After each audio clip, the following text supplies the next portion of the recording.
السلام علیکم ناظرین، شاہنواز سلیری آپ سے مخاطب ہوں۔ اللہم صلی علی محمد النبی الامی وعلی آلہ وسلم تسلیما۔ میرا آج کا موضوع ہے کہ اسلامی تاریخ میں ایک انوکھی نماز جنازہ۔ ناظرین، دہلی میں ایک بہت بڑے بزرگ تھے، تاریخ اسلام کے بہت بڑے بزرگ ہوئے ہیں، حضرت بختیار کاکی، قطب الدین بختیار کاکی رحمۃ اللہ علیہ۔ ان کا جب انتقال ہو گیا، فوت ہو گئے، ان کی نماز جنازہ جب پڑھائی جانے لگی تو بہت زیادہ لوگوں کا ہجوم تھا، بہت زیادہ کٹ تھا، جس میں 15,000 محدثین تھے، 50,000 اس میں قرآن کے قاری تھے ان کے جنازے میں، اور 80,000 لوگ قرآن ناظرہ پڑھنے والے تھے۔ بہت بڑا ایک جمع کثیر تھا لوگوں کا۔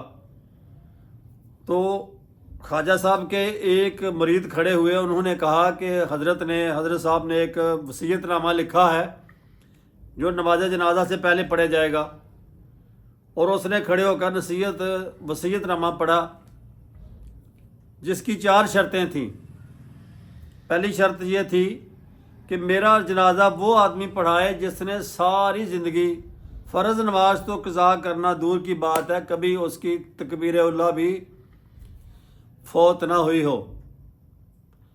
نمبر 2، جب سے اس نے وہ سنبھالا ہو آج تک اس کی کسی غیر محرم عورت پر شہوت کی نظر نہ پڑی ہو، یعنی بری نظر سے اس نے کبھی کسی غیر محرم عورت کو نہ دیکھا ہو۔ نمبر 3 یہ تھا کہ میرا جنازہ وہ پڑھائے جس نے سن بلوغت سے لے کر جب سے اس نے اسے سنبھالا ہے آج تک تہجد نماز مس نہ کی ہو۔ اور نمبر 4 یہ تھا کہ عبادت گزار اتنا ہو کہ نماز عصر کی 4 غیر موقدہ سنتیں بھی اس نے کبھی نہ چھوڑی ہوں۔ اب ناظرین، اتنا بڑا ہجوم تھا، جب یہ وصیت نامہ پڑھا گیا تو کوئی بندہ بھی ان میں جنازہ پڑھانے کے لیے آگے نہیں آیا، حالانکہ ان میں 15,000 محدثین تھے، بہت بڑے عالم تھے۔ لیکن جب انہوں نے دیکھا کہ مجھ میں فلاں صفت نہیں ہے، کسی میں 2 ہیں، کسی میں 3 ہیں، کسی میں 1 ہے، تو وہ لوگوں نے سچ کا زمانہ تھا، سچ بولنے والے لوگ تھے، کوئی آدمی بھی جنازہ پڑھانے کے لیے آگے نہیں آیا۔ کافی وقت ہو گیا، کئی گھنٹے گزر گئے، جب لوگ جوگ در جوگ آ رہے تھے، ابھی آخر کار آج کا دور ہوتا ہے تو کوئی تصویر بنانے کے چاہ میں فوری طور پر کوئی مولانا صاحب آگے کھڑے ہو جاتے، لیکن وہ لوگ سچ بولنے والے تھے، اس لیے کوئی بندہ بھی آگے نہیں آ سکا۔ آخر کار انہی لوگوں میں سے ایک بندہ اٹھا اور آ کر حضرت بختیار کاکی رحمۃ اللہ علیہ کے منہ سے کپڑا ہٹا کر کہنے لگا کہ اے خواجہ، تو آج قبر میں چلا گیا، لیکن مجھے تو آج رسوا کر گیا، میرا پردہ تو نے راز فاش کر دیا۔ تجھے میرے مال کا پتہ تھا، تیرا وصیت نامہ سن کر میں سمجھ گیا تھا کہ تیرا اشارہ میری طرف ہے، لیکن میں اپنے آپ کو ظاہر نہیں کرنا چاہتا تھا، کیونکہ تو آج قبر میں چلا جائے گا، لیکن میری جتنی زندگی باقی ہے پتہ نہیں ان 4 صفات میں سے کسی میں کوتاہی ہو گئی تو میں اپنے نبی پاک صلی اللہ علیہ وسلم کو کیا منہ دکھاؤں گا۔ اس آدمی پر کسی آدمی نے بھی اعتراض نہیں کیا، یا کسی کو بھی ڈاؤٹ شک نہیں ہوا کہ یہ آدمی ایسا نہیں ہو سکتا۔ تو جناب انہوں نے نماز جنازہ پڑھایا، اور وہ آپ کے ذہن میں ہوگا کہ وہ بہت بڑا محدث ہوگا، بہت بڑا مولانا صاحب ہوں گے، لیکن نہیں، وہ وقت کے حکمران تھے۔ جو دہلی کا اس وقت حکمران تھا سلطان شمس الدین التمش۔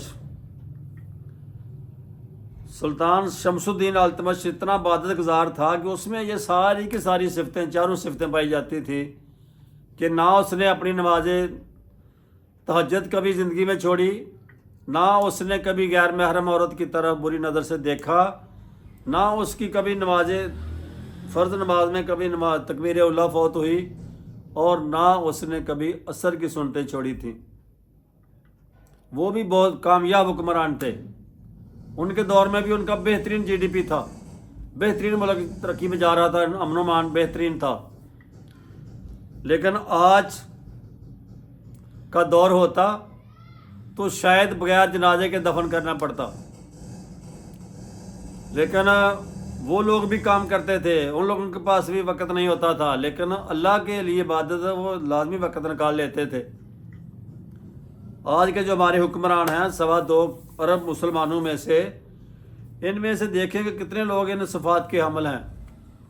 یہ چاروں صفات کن لوگوں میں پائی جاتی ہیں؟ یہ کسی محدث کا قصہ نہیں، جب وقت کا بادشاہ تھا اس وقت، ان کو بھی بڑے کام تھے، بڑی مصروفیات تھیں۔ لیکن آج کے جو ہمارے حکمران ہیں اور جو ہمارے عوام الناس ہیں، ہم جو ہیں آج،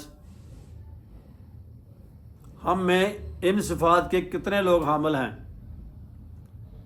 ہم نے دین کو چھوڑ کر دنیا کو اپنا لیا ہے، اس لیے آج پوری دنیا میں ہم ذلیل و خوار ہو رہے ہیں۔ دعا ہے کہ اللہ تعالی ہمیں ایسے حکمران نصیب کرے اور ہمیں خود دین پر چلنے کی توفیق عطا فرمائے۔ آمین ثم آمین۔ السلام علیکم۔